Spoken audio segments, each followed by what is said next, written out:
Привет, это канал Олеся DIY. И сегодня мы снимаем природу России.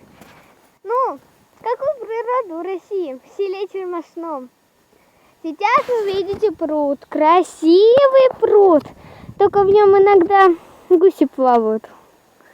Но мы не плаваем в нем. А потом вы видите бугор. И слышите, как птички перестали петь. Вот она Вика. Привет, Вика. Привет.